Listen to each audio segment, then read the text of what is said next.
بسم الله الرحمن الرحيم. أتوجه بالتحية إلى شعبنا اليمني العظيم، وأترحم على شهدائنا الأبرار ضحايا يوم أمس السبت في الصالة الكبرى في شارع 50 بالعاصمة صنعاء، وأتمنى للجرحى الشفاء العاجل. هذا العدوان الغاشم البربري الفاشي الغير مبرر من قبل النظام السعودي وحلفائه، إن هذا العدوان لن يذهب سدى على الإطلاق. ضحايا الشعب اليمني وضحايا سوريا وضحايا العراق وليبيا ولبنان لن تذهب سدى من قبل ذلك النظام السعودي الوهابي التكفيري. الإخوة الأعزاء، أيتها الأخوات، آن الأوان وحانت ساعة الصفر أن أدعو كافة أبناء القوات المسلحة والأمن واللجان الشعبية، وعلى وجه الخصوص القوات المسلحة والأمن الذي شملتهم هيكلة الفار عبد ربه منصور هادي، إلى جبهة القتال، إلى الحدود،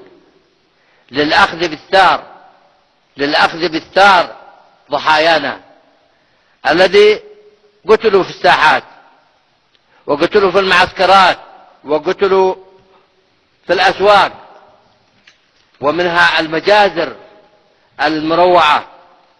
هذه أكبر مجزرة هي الصالة الكبرى. ولنبدأ بمجزرة أطباء بلا حدود في منطقة عبس، ومجزرة المزرق، ومجزرة مستبة في حجة والمخاء وواحجة والجحملية ومنبه وسنبان ورازح وأسواق نهب وحي الهنود في محافظة الحديدة. هذه المجازر التي ارتكبها النظام السعودي، ومجزرة سحار ومجز وأرحب وسعوان ومفرق شرعب ومفرق حيفان والأسواق في لحج. هذه المجازر التي ارتكبها النظام السعودي الرجعي الكهنوتي المتخلف. الحرب لها أصول، ولكن لا يعرف الأصول، يعرف الحقد، لأنه نظام وهابي تكفيري، نظام وهابي تكفيري لا يؤمن بشيء، يؤمن بالمال والتآمر على الآخرين. تتآمر على جيرانك في اليمن والعراق وسوريا وليبيا ولبنان، تتآمر بأي حق لا يشكل خطرا على أمنك القومي على الإطلاق. ما هو إلا حقد تكفيري وهابي. الأخوة والأخوات الأعزاء، إننا أدعو كل أبناء الوطن إلى التلاحم والتعاضد، شبابا وشبانا ورجالا ونساء، لمواجهة هذا العدوان السافر المتغطرس الرجعي الكهنوتي، لمواجهة هذا العدوان بكل قوة. وعليكم التوجه إلى جبهة القتال بأسلحتكم وعتادكم، وعلى وزارة الدفاع ورئاسة الأركان ووزارة الداخلية وضع الترتيبات اللازمة لاستقبال المقاتلين، استقبالهم في الجبهات، في جبهات الحدود في نجران وجيزان وعسير على الحدود مع الجارة، زائد مواجهة العدوان الداخلي إذا لم يستجيبوا لقرار العفو العام الذي وجهه المجلس السياسي الأعلى، فليستفيدوا من هذا القرار ويعودوا إلى جادة الصواب. كل القتلى يمنيين، الذي يقتل في صف العدوان يمنيين، دم يمني، والذي يقتل في صف الشعب اليمني الصابر والصامد كله دم يمني. إذن لماذا ما نحاور أنفسنا ونصلح أنفسنا ونواجه العدوان. لماذا نقتل بالإيجار؟ نقتل بالإيجار من 2000 ريال سعودي، من 3000،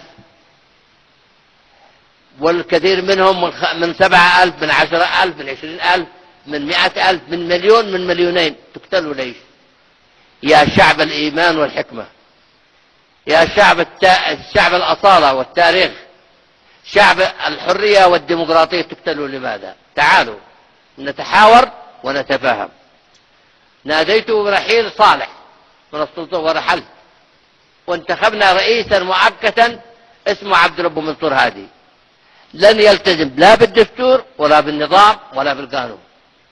هذا هو الشخص من مخلفات الاستعمار البريطاني وتربية بريطانية وأمثال كثير. لا يعرف حقوق الإنسان، يعرف أنه خائن الوطن بس. هذا مرتزق رقم واحد. أنا كنت أتجنب ذكر الأسماء، ولكن المجزرة حق يوم أمس أجبرتني على ذكر الأسماء لهؤلاء الخونة والعملاء.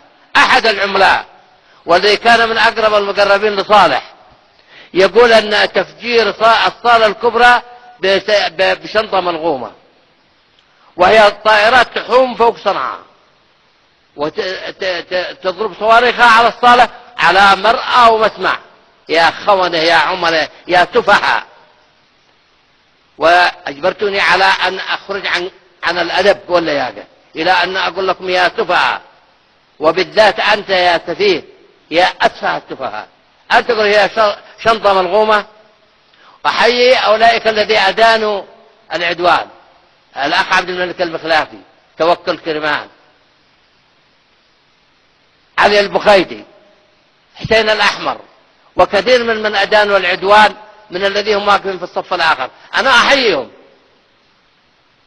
أنه وقت الجد جد، وأحيي من أدان العدوان ولن أذكر اسمه، أحييه وأشكره وأشكر من زيدين العدوان.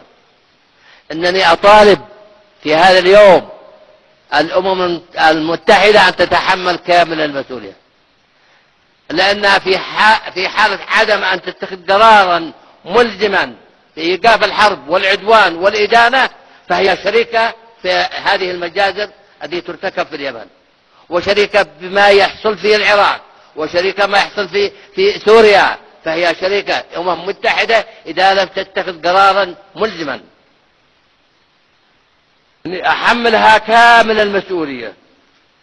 أدعو كل المؤسسات، مؤسسات الدولة، إلى العمل بجدية وبإخلاص والترفع عن الثغائر والحفاظ على مكاسب الثورة والجمهورية، وأن يوحدوا الصف في مواجهة هذا العدوان، وأن لا يستمعوا للتسريبات والخزعبلات والذي ليس معهم شغلة إلا النفاق عبر الفيسبوك، عبر المقالات الكلام الفارغ الذي يعملوا على شق الصف الوطني. وهذا يخدم العدوان الذين يسعوا إلى شق الصف الوطني. أدعو المجتمع الدولي إلى أن يتحمل مسؤولياته إذا ما يحدث من مجازر في اليمن. لا نستكفي بالإدانة، ولكن نريد قرارات ملزمة لإيقاف هذا العدوان البربري القاشم، عدوان آل سعود ومن تحالف معهم، عدوان المذهب الوهابي التكفيري. إن الإرهاب المتفشي في كل أنحاء العالم وراءه المذهب الوهابي،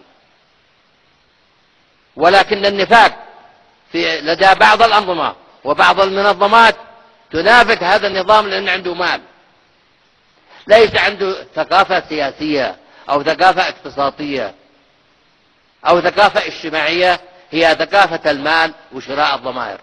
أدعو منظمات حقوق الإنسان أن تتحمل مسؤوليتها إذا ما يحدث من ارتكاب جرائم حرب، وأننا سنقاضي هذا النظام ومن تحالف مع النظام آجلا أم آجلا أمام المحاكم الدولية. أما بالنسبة للذين يستمروا في غيهم من اليمنيين الذين يحددون الأهداف ويسلمون الإحداثيات، سنحاكمهم بالطريقة الذي يعرفها آجلا أم عاجلا. ومعي الشعب اليمني كله وأن يحث المجلس السياسي الأعلى أن يتحمل مسؤولياته ويعالج القضايا أولا بأول، وأن يكفل استقبال المقاتلين بالتوجه إلى جبهات القتال بعتادهم بأسلحتهم، ولا عليك إلا أن تأمن انتقالهم إلى الجبهات، وهم سيؤدون الواجب ويأخذون بالثار ويردون الصاع صاعين. تحياتي لك أيها الشعب اليمني العظيم، تحية لكم رجالا ونساء. أكرر التعازي لأسر الضحايا، وأتمنى الشفاء العاجل للجرحى، وأتمنى لأخواتي وبناتي الصبر الصبر الصبر. شكرا، والسلام عليكم ورحمة الله وبركاته.